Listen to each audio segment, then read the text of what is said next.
Hello everyone, welcome to finance Masti. Last class UPSC EPFO में हमने discuss किया था टाइप्स ऑफ अकाउंटिंग, जो कि कैश बेसिस या एक्रूअल बेसिस में हो सकती है।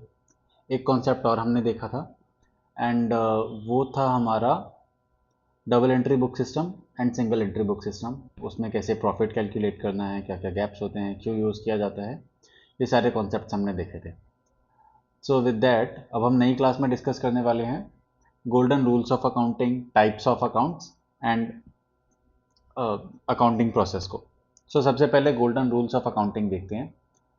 अकाउंटिंग में 3 रूल्स होते हैं जिसके बेसिस पे आप पूरी अकाउंटिंग कर सकते हो। ये बहुत बेसिक्स होते हैं। फॉर एग्जांपल मैथ्स के लिए अगर बेसिक्स में आप बोलें कि मल्टीप्लिकेशन, सब्सट्रैक्शन, टेबल्स एंड जो बाकी सारी चीज़ें होती हैं, जो बेसिक्स के हिसाब से आप चीज़ें कर सकते हैं, सारी चीज़ें पढ़ सकते हैं एंड आगे के क्वेश्चंस कर सकते हैं at least 7th 8th 9th 10th तक। सिमिलरली अकाउंटिंग के एक बेसिक रूल्स होते हैं एंड ये बेसिक रूल्स हर चीज़ में फॉलो करते हैं। जब भी आप अकाउंटिंग एंट्रीज करेंगे तो same accounting rules, golden rules आपको यूज़ करने हैं एंड आपको समझ में आ जाएगा कि कोई सी भी अकाउंटिंग एंट्री कैसे पास होनी है, what should be logically accounting entry in in such scenario. वो 3 रूल्स से हम स्टार्ट करते हैं। सबसे पहले मे बी ये स्लाइड आपको ठीक से समझ में नहीं आया बिकॉज मैं इसमें सीधा सीधा आपको बताऊंगा कि क्या क्या अकाउंटिंग एंट्रीज हैं। इसको फिर आगे एक्सप्लेन करते हैं नेक्स्ट स्लाइड में। We will start with 3 golden rules and याद रखिएगा कि एग्जाम में एमसीक्यू में ये तीनों में से कोई एक ऑन वो रहेगा। 4 में से एक ऑप्शन ये रहेगा, बाकी 3 कुछ रैंडम रहेंगे एंड देन उसमें आपसे पूछा जाएगा कि इनमें से कौन सा एक गोल्डन रूल है। या इसका उल्टा हो सकता है कि 4 ऑप्शन दिए उसमें से पूछेंगे कि एक कौन सा नहीं है।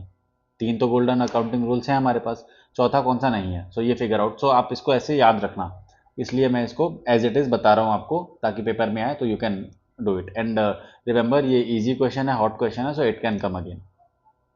सबसे पहला रूल है debit what comes in, credit what goes out. जो आया वो डेबिट, जो गया वो क्रेडिट। ठीक है, this is first rule. Second rule पे आते हैं।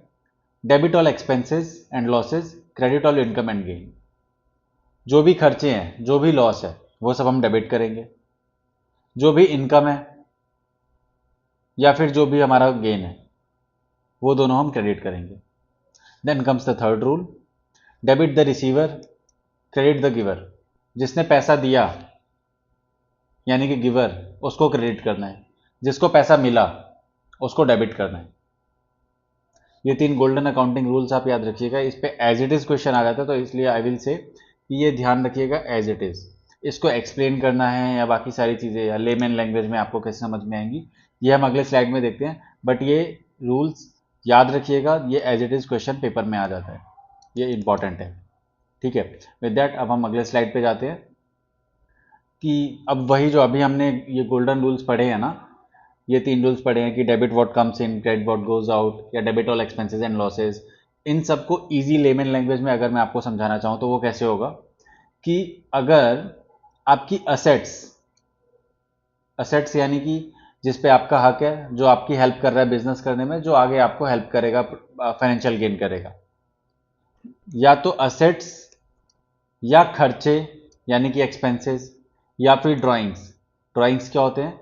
आपने बिजनेस में 10 लाख रुपए लगाए, उसमें से 1 लाख रुपए, 20,000 रुपए, 50,000 रुपए, कुछ पैसे आपने उसमें से निकाल दिए, तो जो पैसे आपने वापसी निकाल लिए बिजनेस में से वो ड्राइंग्स होती है। तो आप डेबिट क्या क्या करोगे? अगर असेट, ड्राइंग, एक्सपेंस, अगर इन तीनों में से कुछ भी बढ़ रहा है तो आप डेबिट करोगे। अगर असेट बढ़ रहा है तो असेट को डेबिट करोगे।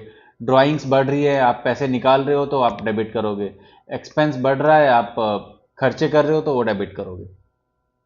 क्रेडिट क्या करना है? क्रेडिट करना है इनकम। अगर कहीं से आपको कोई पैसा आ रहा है, आपने कोई सेल्स करी है, कुछ किया, तो वो आपको क्रेडिट है। आपको बैंक से इंटरेस्ट मिला, वो आप क्रेडिट करोगे। लाइबिलिटीज आप क्रेडिट करोगे। अगर आपकी लाइबिलिटीज बढ़ रही है, आपने बैंक से लोन ले लिया, तो आप उसको लोन को क्रेडिट करोगे। अगर आप किसी से इक्विटी ले रहे हो या पैसा लगा रहे हो, कैपिटल इंट्रोड्यूस कर रहे हो अपने बिजनेस में, तो कैपिटल आपका क्रेडिट होगा।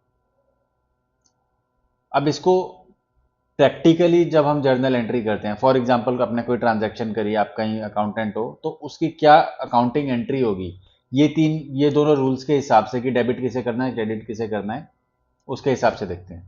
एक चीज और, फॉर एग्जाम्पल असेट्स बढ़ रहे हैं, ड्राइंग्स बढ़ रही है या एक्सपेंस बढ़ रहे हैं, ये तीनों बढ़ रहे हैं तो हमें डेबिट करना है, ये घटेंगे तो क्या करना है, ये घटेंगे तो क्रेडिट करना है, उल्टा। सिमिलरली जब इनकम बढ़ रहा है, लाइबिलिटी बढ़ रही है या इक्विटी बढ़ रही है, जब ये बढ़ रही है तो हमें क्रेडिट करना है, घटेगा तो क्या करना है, जब घटेगा तो हमें डेबिट करना है, उल्टा है, सीधा, सीधी सी बात। अब एक एग्जांपल देखते हैं कि यहाँ ट्रांजैक्शन क्या हुई है, सेल्स करी है कंपनी ने एंड उसके बदले में कैश मिला है 10,000 रुपये का सेल्स। अब हम इसको बेसिक से देखते हैं, सेल्स क्या है हमारे लिए, सेल्स रेवेन्यू है, इनकम है। आप दुकान पे बैठे हो, आपने 10,000 रुपये की सेल्स कर दी तो आपका इनकम हुआ वो, राइट। तो हम सबसे पहले देखेंगे कि अगर तो इस केस में क्या हो रहा है, आपकी इनकम बढ़ रही है, राइट। जब इनकम बढ़ती है तो हमें क्या करना है, इनकम अगर बढ़ रही है तो हमें क्या करना है, क्रेडिट करना है, राइट।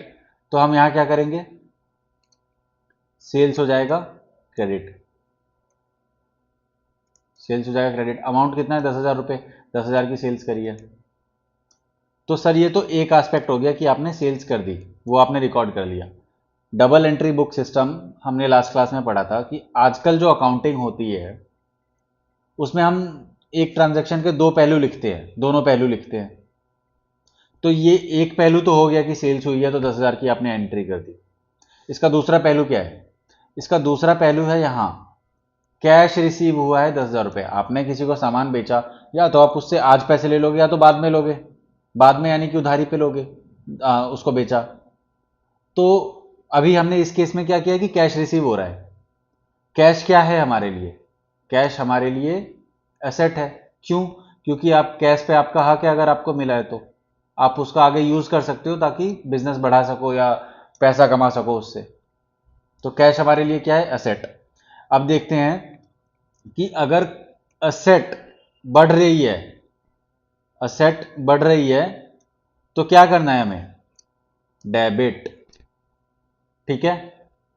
तो अभी कैश के लिए हम यहां क्या करेंगे, कैश डेबिट, कितने से बढ़ी है कैश, 10,000 रुपये से, टू सेल्स। ये हो गई आपकी अकाउंटिंग एंट्री। टू का मतलब होता है क्रेडिट। तो अब आप देखिए, सेल्स करी है हमारे सेल्समैन ने 10,000 रुपये की, उसके बदले में कैश लिया, यानी कि सेल्स हमारी बढ़ गई। सेल्स बोले तो इनकम, इनकम बढ़ा तो हमने क्रेडिट किया। दूसरा, गल्ले पे हमारे 10,000 रुपये आ गए, 10,000 रुपये यानी कि कैश आया, कैश हमारे असेट्स हैं, असेट्स बढ़ा तो क्या करेंगे, तो हम उसे डेबिट करेंगे। ये हो गई हमारी अकाउंटिंग एंट्री, इजी। इसकी अकाउंटिंग आपको समझ में आ गई। अब देखते हैं अगली ट्रांजैक्शन में क्या होगा।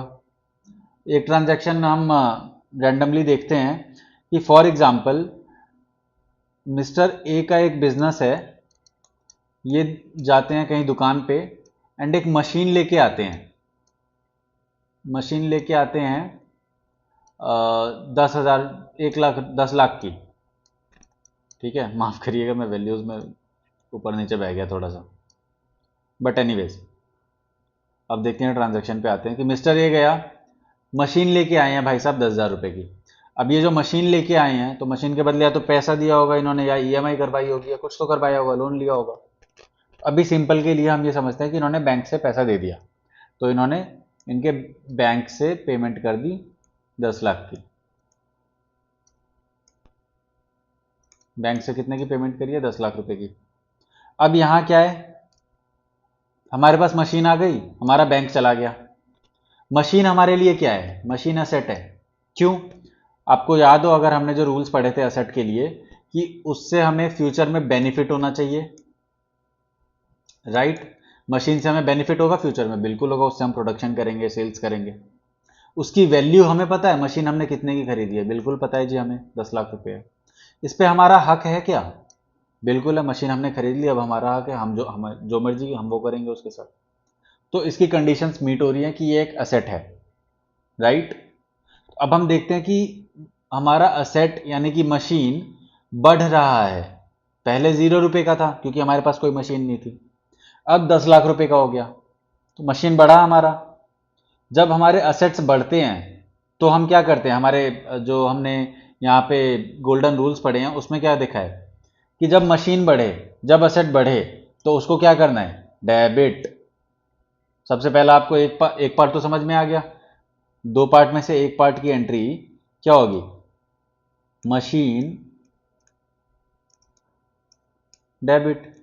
कितने रुपए से होगी? वैल्यू आपको पता है 10 लाख रुपए, तो आप यहां लिख देंगे 10 लाख रुपए। ठीक है। एंड इसके बाद दूसरा इसमें क्या ट्रांजैक्शन इन्वॉल्व है? दूसरा ट्रांजैक्शन इन्वॉल्व है बैंक का। बैंक क्या होता है आपके लिए? बैंक भी एक असेट है। क्यों? बेनिफिट होगा आपको, बैंक में पैसे पड़े हुए हैं उससे, बिल्कुल होगा। उसकी वैल्यू आपको पता है, बिल्कुल पता है, 10 लाख रुपए की कमी हुई है, 10 लाख रुपए का पेमेंट करा है आपने। क्या आपका अपने बैंक में पैसा जो रखा हुआ है उस पर हक है? बिल्कुल है। आपने आपके अपने पैसे हैं, आपने कैश जमा करवाया है या कहीं से भी आपने कमा के उसमें पैसा डाला हुआ है, तो आपका हक है।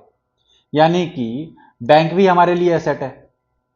बट बैंक का जो बैलेंस है हमारा, bank balance for example transaction से पहले 50 लाख था, बट हमने पेमेंट कर दी तो 40 लाख रुपए बचा, तो 10 लाख रुपए से कमी आ गई हमारे बैंक अकाउंट में, उसमें जो पैसा पड़ा था। तो अब हम देखेंगे कि दूसरा एस्पेक्ट क्या होगा। हमारी असेट्स है वो बढ़ तो नहीं रही, इंक्रीज तो नहीं हो रही, और जब इंक्रीज नहीं हो रही तो उल्टा हो रहा है, असेट्स डिक्रीज हो रही है। जब असेट्स डिक्रीज होगी तो हमने क्या डिसाइड किया था कि हम डेबिट नहीं करेंगे, असेट्स बढ़ेगा तो डेबिट करेंगे। बट यहां तो बढ़ नहीं रहा, यहां तो उल्टा हो रहा है जी, घट रहा है। जब घट रहा है तो क्या करेंगे? क्रेडिट। जब घट रहा है तो हम उसे करेंगे क्रेडिट। समझ गए? तो अभी इसी ट्रांजैक्शन में देखते हैं, मशीन हमारा डेबिट हो चुका है, एक हिस्सा तो खत्म हो गया था। दूसरा हमारा कौन सा सेट इन्वॉल्व है? बैंक। अब हम इसकी एंट्री करेंगे, यहां लिखेंगे टू बैंक। टू क्यों लिखा है जी? टू का मतलब होता है क्रेडिट। अभी हमने पिछले स्लाइड में देखा था, टू का मतलब होता है क्रेडिट। ठीक है। बैंक हमारा क्रेडिट होगा। क्यों? बैंक एक एसेट है, एसेट गिर रहा है, एसेट की वैल्यू कम हो रही है, तो जब एसेट की वैल्यू कम होती है तो हम उसे क्रेडिट करते हैं। कितने रुपए से होगा? सेम अमाउंट से होगा। क्यों? क्योंकि 10 लाख रुपए से ही तो वैल्यू कम हुई है।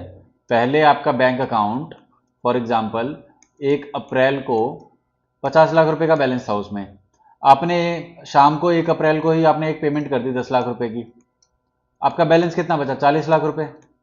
राइट। अब 40 लाख रुपए 50 लाख रुपए से कम आपका बैलेंस गिर गया, तो क्योंकि बैलेंस गिरा, एसेट गिरा, एसेट गिरा तो हमने उसको क्रेडिट किया। ये क्रेडिट वाला पॉइंट समझ में आ गया। कितने से गिरा? पहले 50 लाख था जी, पहले मेरा बैलेंस 50 लाख था, बट गिरने के बाद 40 लाख रुपए हो गया। कितने रुपए से गिरा है? 10 लाख रुपए से, 10 लाख की पेमेंट करी है, तो वो वैल्यू वहां पे आ जाएगी। ये ट्रांजेक्शन भी आपको समझ में आ गई।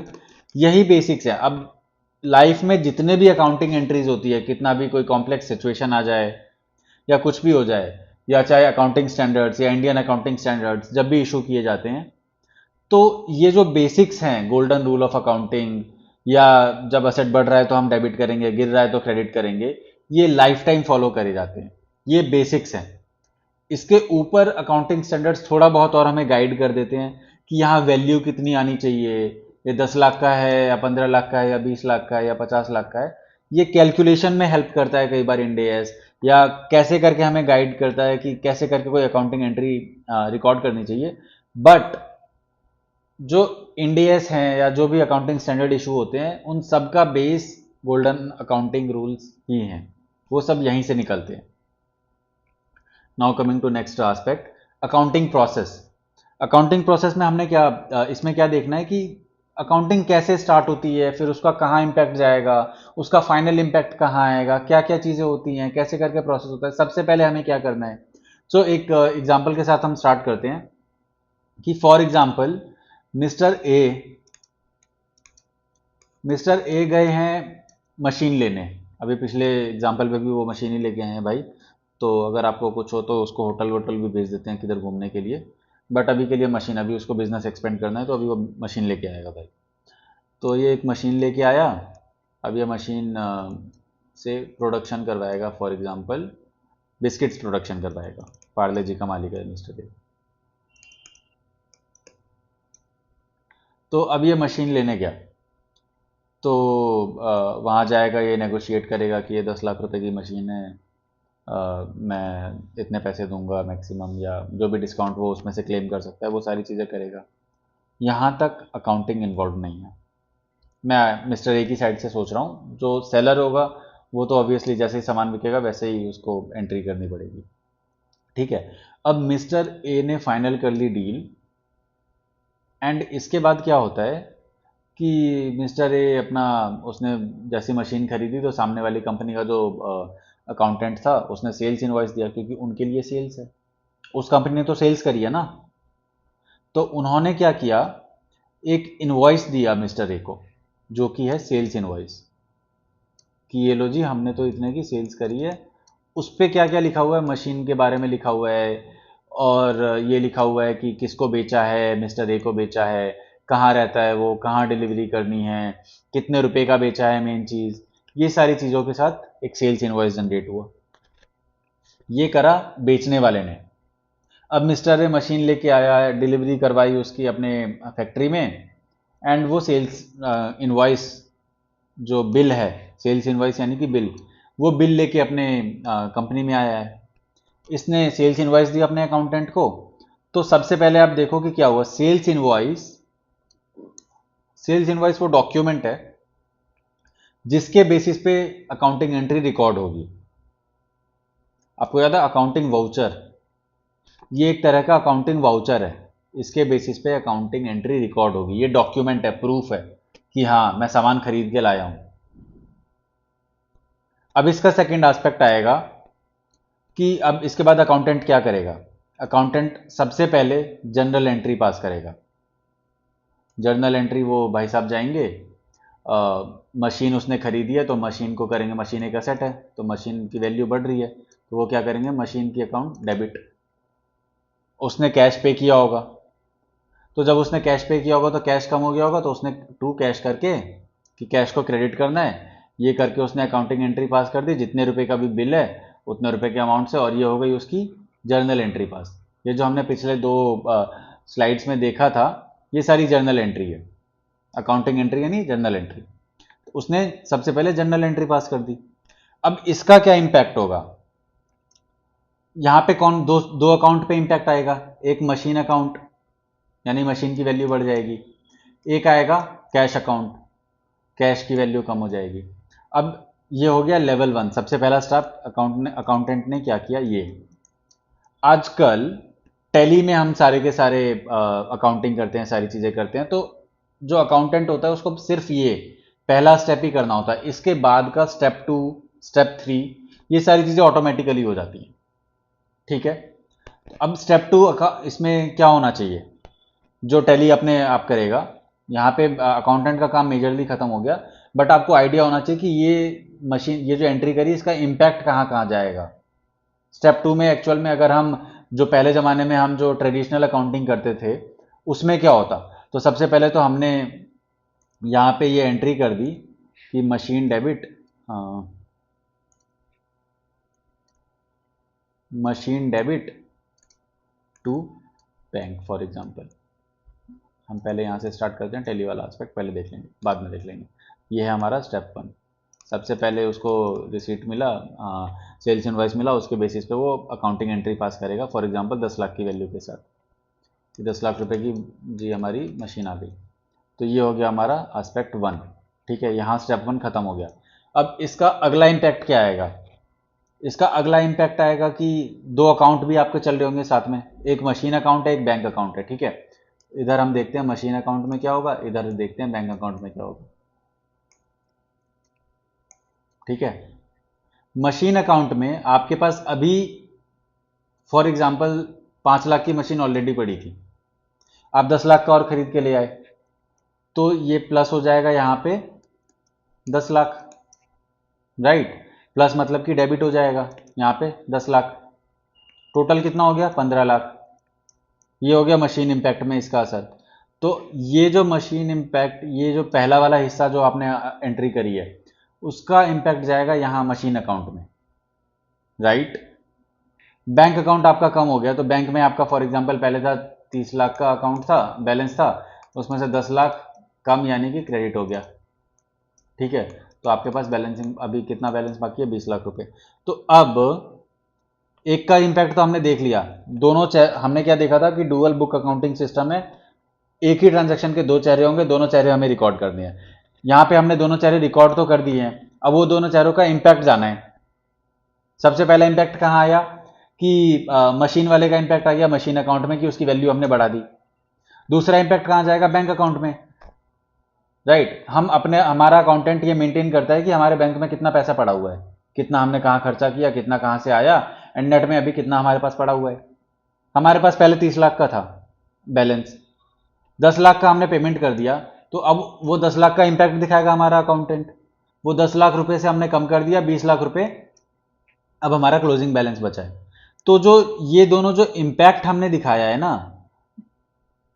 इसको कहा जाता है, ये दोनों जो इंपैक्ट दिखाया हमने, मशीन अकाउंट पे इंपैक्ट दिखा दिया, बैंक अकाउंट पे इंपैक्ट दिखा दिया, ये जो मशीन अकाउंट है या ये जो बैंक अकाउंट है ओवरऑल जो मेंटेन हो रहा है, इसको कहा जाता है लेजर। इसको कहते हैं लेजर, समझे? लेजर मतलब फॉर एग्जांपल एक मशीन अकाउंट हमने बनाया, अब जितने साल भर में हमने जो मशीन पे खर्चा हुआ, जो डेप्रिसिएशन लगा, या जो नई मशीन खरीदी, जो मशीन हमने बेच दी, वो सबका अकाउंट, वो सबका हिसाब किताब एक पन्ने पे रखेंगे हम। एक रियल लाइफ एग्जांपल अगर मैं आपको दूं, तो पुराने ज़माने में जो जिन लोग की दुकान होती थी, फॉर एग्जांपल कोई ग्रोसरी स्टोर होता था, एंड वो लोग इस पे बेचते थे, थोड़ा उधारी भी बेच देते थे, तो वो क्या करते थे कि फॉर एग्जांपल ये एक कॉपी का पन्ना एक अकाउंट के लिए, फॉर एग्जांपल एक रामू है, वो आता है किसी की दुकान पे और वो बार बार जो है सामान कुछ खरीदता है, महीने के एंड में पेमेंट कर देता है। तो दुकान वाला क्या करेगा कि एक पन्ने पे सिर्फ रामू के बारे में लिखेगा कि रामू ने आज इतना लिया, आज इतना लिया, आज इतना लिया, और लास्ट के महीने में इतने की पेमेंट कर दी। उसमें सिर्फ रामू की डिटेल्स होंगी, उसमें और किसी की डिटेल्स नहीं होंगी। ऐसे ही लेजर होता है, लेजर में और किसी की कोई डिटेल्स नहीं होगी। फॉर एग्जांपल ये मशीन अकाउंट है, सिर्फ मशीन के बारे में बात होगी और किसी के बारे में बात नहीं होगी। यहां बैंक अकाउंट है, सिर्फ बैंक के बारे में बात होगी और कोई बात नहीं होगी। ये हो गया लेजर वाला पार्ट। ये जो हमने करा है जर्नल है, इसमें सबके बारे में बात होती है। यहां एक ही लाइन में हमने मशीन के बारे में भी बात कर ली, बैंक के बारे में भी बात कर ली। तो ये हो गया हमारा स्टेप 2। स्टेप 1 हमारा ये हो गया था, ये है हमारा स्टेप 2, ठीक है। और इसके बाद आता है फाइनल स्टेप, जो है स्टेप 3। स्टेप 3 में क्या होता है जी? हाँ, वो उसी फ्लो में आजकल मैं भी चल रहा हूँ कि ये 10 रुपये वाला बिस्कुट कितने का है जी। खैर, अभी आते हैं स्टेप 3 पे। स्टेप 3 में क्या होगा कि सारे अकाउंट का, फॉर एग्जांपल मशीन का हमारा बैलेंस कितना है? 15 लाख रुपए। बैंक का हमारा बैलेंस कितना है? 20 लाख रुपए। तो जब हम बैलेंस शीट बनाएंगे तो एक साइड आपको याद है कि हम इधर एसेट्स दिखाते हैं, इधर लाइबिलिटीज दिखाते हैं। एसेट्स यानी कि किस पे हमारा हक है, किधर से पैसा हम बना सकते हैं। लाइबिलिटीज यानी कि किधर को हमें पैसा देना है, किसकी किधर की उधारी है। तो उधर मशीन हमारे लिए क्या है? एसेट्स है। हम इधर लिखेंगे कि मशीन है हमारे पास 15 लाख की। बैंक अकाउंट है हमारा, तो यहाँ हम लिखेंगे कि हमारे बैंक में भी पैसे पड़े हुए हैं जी 20 लाख रुपए के। और इधर भी कुछ कुछ लिखेंगे कि हमें इसको पैसा देना है, या हमने कैपिटल लगाई थी, या इतने का उधारी है। ये सारी चीज़ें हम मेंशन करेंगे बैलेंस शीट में, इसे कहते हैं बैलेंस शीट। ये हो गया स्टेप 3। और जैसे ही बैलेंस शीट बन गई, वैसे ही आपका बुक्स ऑफ अकाउंट्स उस साल का क्लोज हो गया, जैसे ये फाइनल हो गई। तो ये है लास्ट स्टेप, स्टेप 3, जहाँ आप बैलेंस शीट या प्रॉफिट लॉस अकाउंट में सारे के सारे लेजर्स का बैलेंस, सारे लेजर्स का बैलेंस जाता है। ऐसा कोई लेजर नहीं होगा जो ट्रांसफर नहीं होगा, या तो वो बैलेंस शीट में जाएगा या तो प्रॉफिट लॉस में जाएगा। या तो वो चीज़ आपकी इनकम होगी या एक्सपेंस होगा। इनकम एक्सपेंस हुआ तो क्या होगा? वो आपके प्रॉफिट लॉस अकाउंट में जाएगा। अगर वो आपके एसेट्स या लाइबिलिटीज है तो आपके बैलेंस शीट में जाएंगे, ठीक है। तो ये तो हो गया ट्रेडिशनल अप्रोच। अब आते हैं टैली वाले में। स्टेप 1 सेम रहेगा टैली वाले में भी। अकाउंटेंट है, वो जर्नल एंट्री करेगा। जर्नल एंट्री सेम तरीके से कि उसी एक ही एंट्री में सब चीज़ आ जाएगी, चाहे मशीन हो, कैश हो, किसी आदमी से उधारी लिया हो, किसी आदमी को उधारी दिया हो, इक्विटी ली हो, या कोई और पेमेंट करी हो, कोई इंश्योरेंस लिया हो, कुछ भी लिया हो, जर्नल एंट्री में आ जाती है। जर्नल में सब कुछ आएगा। अब इसका स्टेप 2 क्या है? स्टेप 2 अपने आप हो जाएगा, आपको करने की या आपके अकाउंटेंट को करने की कोई ज़रूरत नहीं है। ये मशीन वाला जो आपने यहाँ पे फॉर एग्जांपल 10 लाख की मशीन खरीदी है, ये 10 लाख का वैल्यू अपने आप मशीन के लेजर में चला जाएगा। आपको करने की जरूरत नहीं है, यहाँ पे अपने आप जो है वो डेबिट हो जाएगा। सिमिलरली कैश में आपका कैश कम हो गया, एक कैश अकाउंट करके होगा, ये भी एक लेजर होगा, यहां पे जाके अपने आप ही यहां पे क्रेडिट हो जाएगा। यानी कि ये जो यहां पे इसने स्टेप 2 किया, यानी कि वो एक अलग अलग से खाता बना रहा था कि रामू से इतने पैसे लेने हैं, दुकान वाला जो खाता बना रहा था रामू से कि इतने पैसे लेने हैं, श्याम से इतने लेने हैं, मोहन से इतने लेने हैं, सोहन से इतने लेने हैं, वो सब की जरूरत नहीं है। आपने एक बार यहां बताया, जो आपने ये बेसिक एंट्री करी, जर्नल एंट्री करी कि मैंने मशीन खरीदा, बैंक से पेमेंट कर दी, ये वहां पे जाके अपने आप लिख देगा कि बैंक का बैलेंस आपका कम हो गया है, मशीन आपका बढ़ गया है। अगर आपने जाके यहाँ पे कोई एंट्री करी कि मैंने सेल्स करी है 10 लाख रुपए की और मोहन को बेचा है और मोहन से मेरे को पैसे लेने हैं, अभी उसने दिए नहीं है, तो वो ऑटोमेटिकली आपके जो मोहन वाला यहाँ पे अकाउंट होगा ना, यहाँ पे जाके लिख देगा कि 10 लाख रुपए का उसको बेचा है, अभी पैसे आने बाकी है। ये ऑटोमेटिकली यहां चला जाएगा। ये आजकल होता है, पुराने जमाने में इसके लिए 4 चिट्ठे पर्चे सब बना के रखने पड़ते थे, आजकल नहीं होता, आजकल कोई जरूरत नहीं है। आजकल आप ये पहली एंट्री करो, ये सब जगह इसका मशीन का इंपैक्ट यहां ले लेगा, कैश का इंपैक्ट यहां ले लेगा, स्टेप 2 अपने आप हो जाएगा। तो दिस वॉज अबाउट स्टेप 2। अब इसके आगे देखेंगे स्टेप 3 में क्या होता है। ठीक है, ये स्टेप 2 हो गया हमारा। Now coming to step 3। Step 3 में हमने यहाँ क्या किया था, बैलेंस शीट बनाई थी या प्रॉफिट लॉस अकाउंट, जो भी हमारे वो दोनों चीजें बनती हैं। एंड लेजर का, हर एक लेजर में 10 लेजर है तो 10 के 10 लेजर का बैलेंस या तो प्रॉफिट लॉस में जाएगा या तो बैलेंस शीट में जाएगा, बेस्ड ऑन की वो इनकम है या एक्सपेंस, बेस्ड ऑन की वो असेट है या लाइबिलिटी, राइट। सो अभी यहाँ पे देखेंगे मशीन क्या है, मशीन असेट है, कहाँ जाएगा, बैलेंस शीट में, अपने आप चला जाएगा, आपको कुछ करने की जरूरत नहीं है। यहां पे जो भी क्लोजिंग बैलेंस आएगा मशीन का, यहां पे जो भी क्लोजिंग बैलेंस आ रहा है मशीन का या कैश का, वो ऑटोमेटिकली आपका या तो बैलेंस शीट होगा या तो प्रॉफिट लॉस अकाउंट होगा। उसमें इनकम होगा तो क्रेडिट होगा, या खर्चे हैं तो डेबिट होंगे। बैलेंस शीट में एसेट्स है तो वो इस साइड आ जाएगी, और लाइबिलिटीज है तो इस साइड आ जाएगी। ये ऑटोमेटिकली हो जाएगा, टैली के जमाने में आपको कुछ करने की जरूरत नहीं है। सो कुल मिला के अभी स्टेप, ये जो हमने प्रोसेस देखा, इसमें क्या समझ में आया कि सबसे पहले आपको क्या करना है, सबसे पहली एंट्री, सबसे ओरिजिनल एंट्री, सबसे बेस एंट्री कौन सी है, जो जर्नल एंट्री कर रहे हैं हम, जो ये है जर्नल एंट्री के बाद लेजर अपने आप चला जाता है आजकल। हालांकि एज ए प्रोसेस हमें समझने की जरूरत है कि जो रामू का खाता, श्याम का खाता, मोहन का खाता, सब उनका जो खाता है या जो मोहन से हमने महीने भर में जो भी डीलिंग करी है, वो सारी एक जगह एक पन्ने पे लिखनी है, ताकि कंफ्यूजन ना हो, सबका खाता इधर उधर मिक्स ना हो जाए और बाद में कैलकुलेट करने में दिक्कत ना हो। ये होता है लेजर।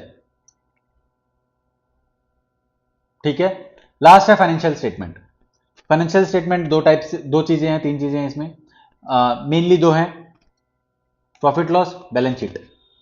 तो लेजर में आपके पास फॉर एग्जांपल 1000 लोगों का अकाउंट है, 1000 लोगों का अकाउंट है, ये 1000 के 1000 लोग या तो आपके लिए, या ये 1000 के 1000 अकाउंट्स या तो आपके लिए इनकम एक्सपेंस होंगे, ठीक है, या फिर आपके लिए एसेट लाइबिलिटी होंगे। जो भी होगा उसके बेसिस पे वो फाइनेंशियल स्टेटमेंट में चला जाएगा। कैसे जाएगा, असेट लाइबिलिटी है तो कहां जाएगा, बैलेंस शीट में। इनकम एक्सपेंस है तो कहां जाएगा, प्रॉफिट लॉस में। ये दोनों आपको समझ में आ गया। फिर लोगों का क्वेश्चन आएगा जी कैश फ्लो क्या है, वो क्या देखने के लिए, कैश फ्लो एक अलग से स्टेटमेंट हम दिखाते हैं, ये भी एक पार्ट होता है फाइनेंशियल स्टेटमेंट का। इस कैश फ्लो में हम ये दिखाते हैं कि हमने, हमारा जो कैश है, एक तरह से बैंक अकाउंट का डिटेल आप मान लो कि हमने कैश साल भर में हमें यहां यहां से मिला, यहां यहां गया, उसका एक समरी होता है। एक तरह से समरी ऑफ बैंक स्टेटमेंट जो है वो कैश फ्लो होता है। सिर्फ बैंक नहीं, अगर आप कैश मेंटेन कर रहे हो तो बैंक और कैश दोनों की डिटेल्स होती है कैश फ्लो में। जो भी शॉर्ट टर्म लिक्विड आइटम्स होते हैं, जो आप एक हफ्ते या 10-15 दिन के अंदर अंदर आप उसको कैश में कन्वर्ट कर सकते हो विदाउट लूजिंग इट्स वैल्यू, वो सारी डिटेल्स आती है कैश फ्लो में। अगर ना समझ में आए भी कैश फ्लो, कंफ्यूज मत करना, कैश फ्लो पे डिटेल्ड डिस्क्रिप्शन, डिटेल्ड क्लास जो है वो आगे मैं अपलोड करूंगा। आपको अकाउंटिंग प्रोसेस बेसिकली समझ में आ गया है। अब इसके बाद डिटेल्स में देखते हैं, बिकॉज कई बार इनकी थ्योरी के ऊपर क्वेश्चन पूछ लेता है, एंड 2 से 3 बार पूछा जा चुका है ऑलरेडी। इजी सा है, देख लेते हैं एक बार ताकि क्लोज कर दें। जर्नल क्या होता है? जर्नल ऐसे करके पास की जाती है, देखो कैश रिसीव हुआ तो डेबिट कर दिया इसको, ठीक है, टू कैपिटल कर दिया, क्योंकि हमारा कैपिटल क्या है? इक्विटी है, इक्विटी बढ़ रही है। रिमेंबर हमने अभी ये देखा था कि इक्विटी अगर बढ़े तो क्या करना है? इक्विटी बढ़े तो क्या करना है? इक्विटी बढ़े तो क्रेडिट करना है, वही वहाँ क्रेडिट कर दिया, ठीक है। So we will see anyways कि अभी हम जर्नल पे ध्यान देते हैं कि जर्नल क्या होता है। इसमें से कुछ कुछ कीवर्ड्स हैं, आप ध्यान रखिएगा, क्योंकि ये स्पेसिफिक कीवर्ड्स हाईलाइट करके क्वेश्चन पूछ लिए जाते हैं। It is basic book of original entry. सबसे पहली एंट्री जर्नल में होती है, ये बेसिक है, यहां से सब जगह डेटा जाएगा, जर्नल से लेजर में जाएगा, लेजर से फाइनेंशियल स्टेटमेंट्स में जाएगा। जर्नल इज बेसिक्स, यहां आप आके एंट्री करोगे, यहां पे एक्चुअल में मैनुअल एंट्री की जाती है, इसके आगे का काम तो आजकल ऑटोमेटिकली हो जाता है, ठीक है।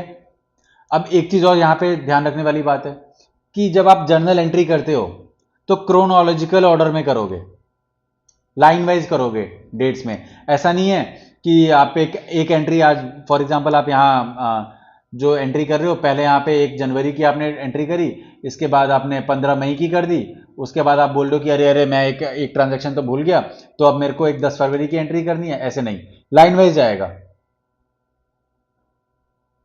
एंड लाइन वाइज कैसे जाएगा आप भूल गए तो?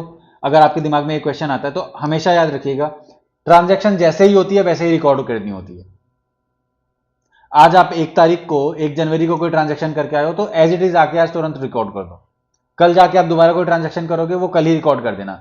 ऐसा नहीं कि मैं 5 दिन बाद, 10 दिन बाद, 20 दिन बाद करूंगा। और एनीवेज आपने उसके लिए एक अलग से अकाउंटेंट रखा है तो उसको रियल टाइम पे बोलो कि अकाउंटिंग करेगा, ताकि आपके पास भी रियल टाइम डेटा रहे कि आज मेरे पास इतने का कैश पड़ा है, इतने का बैंक पड़ा है, इतने के स्टॉक्स पड़े हैं, या इतने की किसी से लेनी है, इतने की किसी को देनी है, इतना माल देना है, ठीक है। अब आते हैं नेक्स्ट पार्ट पे कि मॉनेटरी वैल्यू होनी चाहिए। ऑब्वियसली बिना मॉनेटरी वैल्यू के तो कोई फाइनेंशियल ट्रांजैक्शन आप रिकॉर्ड कर ही नहीं सकते, हमने पहली क्लास में देखा। कौन कौन से अकाउंट्स इफेक्ट हो रहे हैं, ये हमने अभी जर्नल एंट्रीज जो एग्जांपल देखे उसमें हमने देखा कि 2 अकाउंट नॉर्मली इफेक्ट होता है, बट कई केसेस में 1 से 2 से ज़्यादा भी हो सकते हैं। बट ओवरऑल अमाउंट जो है, फॉर एग्जांपल आपने मशीन खरीदी, आधा पेमेंट कैश से किया, आधा बैंक से किया, तो उसमें मशीन का इम्पैक्ट आएगा, कैश भी कम हो गया आपका, बैंक भी कम हो गया आपका। तो 2 से ज़्यादा भी हो सकते हैं, ऐसा नहीं है कि सिर्फ 2 होंगे, बट एटलीस्ट 2 होंगे, ठीक है। और हर जर्नल एंट्री का इंपैक्ट जाएगा फाइनेंशियल स्टेटमेंट्स पे। तो हर जर्नल एंट्री का, हर एक ट्रांजैक्शन जो रिकॉर्ड हो रही है वो जर्नल में रिकॉर्ड होगी सबसे पहले, उसका इंपैक्ट जाएगा लेजर पे, उसका इंपैक्ट जाएगा फाइनेंशियल स्टेटमेंट्स पे, चाहे वो बैलेंस शीट पे हो, चाहे वो प्रॉफिट लॉस पे हो। जर्नल क्लियर है? ये जो इसमें कीवर्ड्स हाईलाइट मैंने करे हैं वो बहुत इंपॉर्टेंट है, इसके बेसिस पे क्वेश्चंस आ जाते हैं, तो आप ध्यान रखिएगा, इसको बार बार रिपीट कर लीजिएगा, याद रखिएगा। Now coming to next part, ledger. Ledger हमने देखा कि किसी एक बंदे का खाता है, मिस्टर अभी कोई आदमी फॉर एग्जांपल किसी की दुकान है, उसका एक कस्टमर है रामू, ठीक है। तो अब ये रामू का डिटेल रखेगा कि इतने तारीख को इतने का इसको बेचा 50,000 का, यहाँ पे फिर 60,000 का बेचा, यहाँ 70,000 का बेचा, और लास्ट में आके उसने 1,80,000 का पेमेंट कर दिया, उसका काम रफा दफा हो गया, उसका सारा बैलेंस क्लियर है। ऐसे ही करके वो सारे लोगों का, श्याम का, ठीक है, ऐसे ही वो बैंक अकाउंट का भी डिटेल्स रखेगा कि मेरे बैंक में कितना पैसा पड़ा है। ऐसा ही वो मशीन का डिटेल्स रखेगा कि मेरे पास कितने की मशीन पड़ी है। ऐसे ही वो डिटेल रखेगा कि मेरे को किसको पैसे देने हैं, फॉर एग्जांपल कोई उसका सप्लायर है मैसर्स ए लिमिटेड, तो उसको कितना पैसा देना है, कितने का सामान खरीदा, कितने का पेमेंट कर चुका हूँ, ये सारी डिटेल्स रखी जाती है। तो एक ही जगह पे सिर्फ यहाँ पे, अगेन मैं दोबारा रिपीट कर रहा हूँ कि सिर्फ रामू की ट्रांजैक्शन अगर यहाँ रिकॉर्ड हो रही है तो वो रामू का लेजर है, सिर्फ श्याम की अगर ट्रांजैक्शन रिकॉर्ड हो रही है तो वो श्याम का लेजर है। लेकिन अगर एक ही जगह पे सबकी ट्रांजैक्शन रिकॉर्ड हो रही है, या एक से ज्यादा लोगों की ट्रांजैक्शन रिकॉर्ड हो रही है, तो वो जर्नल है, ठीक है।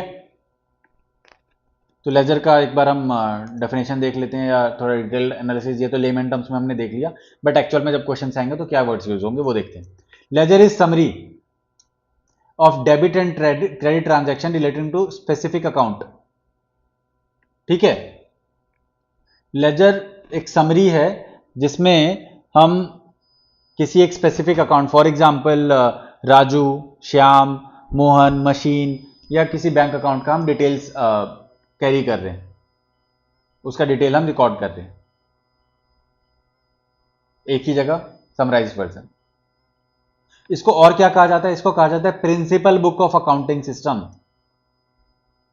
या फिर second entry book. Second entry क्यों? लेवल 2 है ये, पहले हमने वहां ओरिजिनल एंट्री कर दी है, वहां से उठ के यहां आई है, सेकंड लेवल पे आई है, तो इसलिए सेकंड एंट्री बुक है ये। इसको और क्या कहा जाता है? Principal book of accounting system. याद रखिएगा ये कीवर्ड्स हैं, स्पेसिफिकली आपसे ये पूछा जाएगा कि principal book of accounting system किसे कहा जाता है, या सेकंड एंट्री बुक क्या होती है, या ये क्वेश्चन पूछ लेंगे कि ledger original book of entry है या सेकंड एंट्री बुक है। ऑल्सो इसके साथ जब हम जनरल में कुछ रिकॉर्ड कर रहे हैं तो वो जर्नलाइजिंग है, अगेन उसी वर्ड से इजीली निकला हुआ है, आप लिंक कर पाओगे। बट जब हम लेजर में कुछ कर रहे हैं, लेजर में कोई एंट्री आ रही है, तो उसे पोस्टिंग कहा जाता है। क्यों? क्योंकि हमने ओरिजिनल एक एंट्री कर दी यहाँ पे, दो मशीन अकाउंट या फिर श्याम अकाउंट जो है या बैंक अकाउंट जो भी हमने वहां पे ट्रांजैक्शन दिखा दी। अब ये जब हम लेजर कर रहे हैं तो उसमें क्या हो रहा है कि ये जो मशीन का जो वैल्यू है, यहाँ पे जो मशीन है ये उठ के आ रहा है अपने रिस्पेक्टिव अकाउंट में, उठ के आ रहा है, वहां से हम उठा के यहां पोस्ट कर दे रहे हैं, इसलिए इसको पोस्टिंग का है। सो जब जर्नल एंट्री पास हो रही है उसको बोलते हैं जर्नलाइजिंग, जब लेजर में कर रहे हैं तो पोस्टिंग, राइट। अब ये एक आपको लेजर टैली का स्क्रीनशॉट है आपके रेफरेंस के लिए, अगर आप में से कुछ लोगों ने कभी टैली पे काम किया हो या किसी फ्रेंड को करते हुए देखा हो तो आपने शायद ऐसी स्क्रीन देखी होगी। ये किसका अकाउंट है? लेजर। देखिए लेजर है जेट रोडवेज प्राइवेट लिमिटेड, ये उसका है। पीरियड यहां लिखा हुआ है कि 1 अप्रैल 2011 से 31 मार्च 2012 तक की डिटेल्स हैं, यहां वैल्यूज हैं, राइट। अब ये देखिए यहां इसने ट्रांसपोर्टिंग एंड पैकेजिंग का बिल लिया, कितने का है? 5,000, 8,000, 8,000 रुपए का है। ये उसने पेमेंट, ये उसने रिकॉर्ड कर दिया। उसके कुछ दिनों बाद इसने पेमेंट कर दी अपने एचडीएफसी के ओवरड्राफ्ट अकाउंट से, कितने की? 8,500 की, 8,000 की, सॉरी। तो जितने भी ट्रांजैक्शन होंगे हम जो जेट रोडवेज से करेंगे वो सारे यहां पे लिखेंगे। लास्ट में हमारे पास एक क्लोजिंग बैलेंस आएगा जो फॉर एग्जांपल यहां पे 10,000 है, राइट। ये 10,000 या तो जाएगा प्रॉफिट लॉस अकाउंट में या फिर जाएगा बैलेंस शीट में। 10,000 क्रेडिट है, यानी कि हमें इसको पेमेंट करनी है, जेट रोडवेज वाले से हमने 10,000 की सर्विस ले ली है और ये हमें पेमेंट करनी है, तो ये जाएगा हमारे बैलेंस शीट में, क्योंकि हमें पेमेंट करनी है। पेमेंट करना यानी कि लायबिलिटीज है हमारी, ठीक है। अब आते हैं स्पेशल पर्पस बुक्स पे। स्पेशल पर्पस बुक्स एक तरह का लेजर ही है जिसमें एक कोई स्पेसिफिक चीज़ों को आप रिकॉर्ड करते हो या एक ही जगह पे रखते हो। जैसे हमने रामू की सारी ट्रांजैक्शन एक ही जगह रखी, श्याम की एक ही जगह रखी, मशीन का सारा डिटेल्स एक जगह रखा, या किसी को कितना पैसा देना वो सारी चीज़ें एक जगह रखी। वैसे ही स्पेशल पर्पस बुक्स में क्या होता है कि कुछ स्पेसिफिक ट्रांजैक्शन जो हम बहुत ज़्यादा करते हैं अपने बिजनेस में, उसको अलग से मेंटेन किया जाता है। For example purchase, company purchase बार बार करती है, तो वो परचेज एक अलग से पन्ने में लिख लेगी कि मैंने इतने तारीख को यहाँ से पैसे, यहाँ से परचेज करी है, इतने तारीख को इस सप्लायर से परचेज करी है, इतनी तारीख को इस सप्लायर से परचेज करी है, उसकी डिटेल्स मेंटेन रहेंगी। ऐसे ही सेल्स की कि मैं इतने तारीख को इतने की रामू को सेल्स करी है, इसको श्यामू को करी, इतना मोहन, सोहन, राधा, गीता, सबको मैंने इतने इतने की सेल्स करी, तो सारे सेल्स की डिटेल्स एक जगह। सिमिलरली कैश रिसीट्स, कहाँ कहाँ से आपके पास कैश आए उसकी सब सारे जो कैश रिसीट्स हैं उसकी डिटेल्स एक जगह रहेगी। ऐसे ही जो आपने कैश से पेमेंट करी है उसकी डिटेल्स एक जगह है। अगर सेल्स रिटर्न हुआ है या परचेज आपने रिटर्न कुछ खरीद, सेल्स आपने कर दी थी, कस्टमर को पसंद नहीं आया वो रिटर्न करने आ गया, या आपने कुछ सामान खरीदा था उसकी क्वालिटी खराब थी आपने वो रिटर्न कर दी, वो सारी चीजें एक ही जगह पे रिकॉर्ड करना। अगेन वो पार्ट है लेजर का ही, क्योंकि लेजर में हम सारी चीजें एक ही जगह रिकॉर्ड करते हैं। बट ये कुछ स्पेशल बुक्स हैं स्पेशल क्यों है? क्योंकि इनमें ट्रांजैक्शन बहुत ज़्यादा होती है। आप कैश बार बार खरीदोगे, कुछ बेचोगे, कहीं से पैसा आएगा, कहीं जाएगा, तो दैट बिकम्स लेंदी, इसलिए उसको एक जगह रिकॉर्ड रखते हैं। सिमिलरली परचेज आप बार बार करते रहोगे, साल भर में बार बार परचेज करोगे, उसको अलग से हम लिखते हैं। सेल्स बार बार आप करोगे, सेल्स रिटर्न सिमिलरली बार बार करोगे, या बार बार कस्टमर आके वापस करेगा, बहुत सारी ट्रांजैक्शंस होंगी। इसकी नीड क्या है? जस्ट ये क्वेश्चन में एनीवेज नहीं आएगा, but just for your reference क्यों जरूरत पड़ती है? ताकि ट्रांसपेरेंसी रहे, सारी चीजें एक जगह मिल जाए, अकाउंटेबिलिटी बढ़िया रहे, इसलिए हम स्पेशल पर्पस बुक्स मेंटेन करते हैं। Types of special purpose books देखेंगे कि कितने टाइप्स के होते हैं, क्या क्या होता है इसके अंदर। सबसे पहला है कैश बुक। इजी रहेगा, आपको नाम से समझ में आ जाएगा। कैश बुक में हम कैश के बारे में नोट करेंगे कि कितने का पेमेंट आया, कितना पेमेंट गया, cash payment and cash receipts, ये दोनों चीज़ें।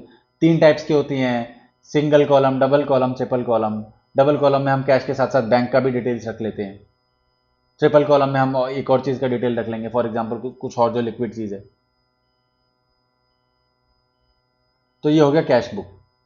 इसमें हम सिर्फ कैश या कैश के साथ बैंक, अगर सिंगल कॉलम है तो सिर्फ कैश, डबल कॉलम है तो कैश के साथ साथ बैंक की भी डिटेल्स रखेंगे, चाहे हमने पेमेंट करी हो चाहे आई हो, दोनों चीज़ें यहाँ रिकॉर्ड होंगी। कैश के बारे में जो भी रिलेटेड हो या बैंक के बारे में जो भी रिलेटेड हो, इनकेस हम डबल कॉलम की बात करते हैं। अब अगला स्पेशल पर्पज बुक देखते हैं, परचेज बुक। परचेज बुक में हम हर वो चीज़ रिकॉर्ड करेंगे जो हमने खरीदी है और उधार पे खरीदी है। अगर आपने कुछ कैश देके खरीद लिया या बैंक से पेमेंट देके खरीद लिया तो वो रिकॉर्ड नहीं करेंगे परचेज में। ऐसा क्यों? अगर आप किसी आपका कोई फ्रेंड हो जिसका कोई ग्रोसरी स्टोर हो या कुछ हो, तो 99% ऑफ द टाइम जो आपको होलसेलर उनको जो सामान बेचने आता है, वो तुरंत कैश टू कैश पैसे लेके नहीं जाता। वो आज सामान देने आएगा, महीने भर बाद आपका सामान बिकेगा, महीने भर बाद आप उसको पेमेंट करोगे। ऐसे करके सप्लाई चेन चलता है, क्रेडिट परचेज ही चलता है। तो वैसी ट्रांजैक्शंस को रिकॉर्ड करने के लिए परचेज बुक है कि आपने, ये भी बुक ऑफ ओरिजिनल एंट्री से ही निकलता है। इसमें भी हम दोबारा एंट्री करते हैं। फॉर एग्जांपल हमने कुछ वहाँ पे जर्नल में तो हमने कुछ एंट्री करी है, वहाँ से फिर ये यहाँ पे आएगा, यहाँ पे भी एंट्री करनी पड़ेगी। ठीक है। It is maintain to record only credit purchase. 2 condition है इसमें कुछ भी आएगा तो, एक आपने कुछ खरीदा हो, दूसरा उधारी खरीदा हो, पैसा नहीं दिया हो, राइट। अगर आपने किसी को कैश देके खरीदा वो यहां नहीं आएगा। अगला है परचेज रिटर्न बुक। एनीथिंग जो परचेज बुक में आपने रिकॉर्ड करी और वो उसमें से कुछ आप वापस कर रहे हो, वो परचेज रिटर्न बुक में आएगी। यानी कि परचेज रिटर्न बुक में आने के लिए दो सिचुएशंस है। पहला, उसकी एंट्री परचेज बुक में होनी चाहिए। अब परचेज बुक में एंट्री होने के लिए क्या क्या चीजें होगा? या वो सामान हमने खरीदा हो, उधारी पे खरीदा हो, यानी कि ये 2 कंडीशंस। इसके साथ साथ एक कंडीशन और आ जाती है रिटर्न बुक के लिए कि आप वो सामान वापस कर रहे हो। एनीथिंग जो आप रिटर्न कर रहे हो, जो आपने उधारी पे खरीदा था, वो परचेज रिटर्न बुक में आएगा। Return of goods previously purchase on credit, वो आएगा परचेज रिटर्न बुक में। अगला देखते हैं सेल्स बुक। इसमें अगेन परचेज बुक का उल्टा है। परचेज बुक में हम क्या कर रहे थे? जो उधारी पे माल खरीद के ला रहे थे वो हम परचेज बुक में लिख रहे थे। सेल्स बुक में क्या करेंगे? जो उधारी पे माल बेचा वो सेल्स बुक में लिखेंगे। ओनली क्रेडिट सेल्स, ये हो जाएगा सेल्स बुक में। इसका अगला होगा sales return book, similar to purchase return book. जो आपने सेल्स बुक में रिकॉर्ड किया और वो उसका रिटर्न आ गया, वो आएगा सेल्स रिटर्न बुक में। यानी कि सामान आपने उधारी बेचा था, वो बंदा वापस करने आ गया कि नहीं नहीं मुझे तो नहीं चाहिए, या ये ठीक नहीं है। अगर आपने उसको कैश में बेचा था तो ना ही वो सेल्स बुक में आएगा, ना ही सेल्स रिटर्न बुक में आएगा, वो कहीं नहीं आएगा। फिर वो सीधा अपना जाएगा सेल्स टू कैश, कैश में जाके अपना बढ़ जाएगा कि कैश में आ गया वो। ठीक है। इसके साथ हमारा वो वाला पोर्शन खत्म होता है जिसमें हम स्पेशल पर्पस बुक्स देख रहे थे। इसके अलावा जो नेक्स्ट एस्पेक्ट है वो है टाइप्स ऑफ अकाउंट्स। ये हम अगली क्लास में क्लोज करेंगे, अदरवाइज ये क्लास काफ़ी लेंदी हो जाएगी एंड फिर आपका इंटरेस्ट खत्म होने लगेगा, समझने में थोड़ा इशू होगा। आई होप कि आज की क्लास इसमें जो हमने स्पेशल पर्पस बुक देखा, जर्नल देखा, लेजर देखा या फाइनेंशियल स्टेटमेंट्स देखे, या फिर जो हमने स्टार्ट किया था rules of accounting, golden rules of accounting में, ये आपको समझ में आए। रिमेंबर, इस क्लास से कम 5 MCQs आएंगे। सो बहुत इंपॉर्टेंट क्लास है। इफ रिक्वायर्ड आप 2 बार 3 बार देखो, ताकि स्पेशली उन कीवर्ड्स के लिए, ताकि वो आपको याद रहे। ये पीपीटी जो मैं आपको दिखा रहा हूँ, प्रेजेंटेशन जो जिससे आपको पढ़ा रहा हूँ, इसका लिंक मैं डिस्क्रिप्शन में ड्रॉप कर दूंगा। Thank you.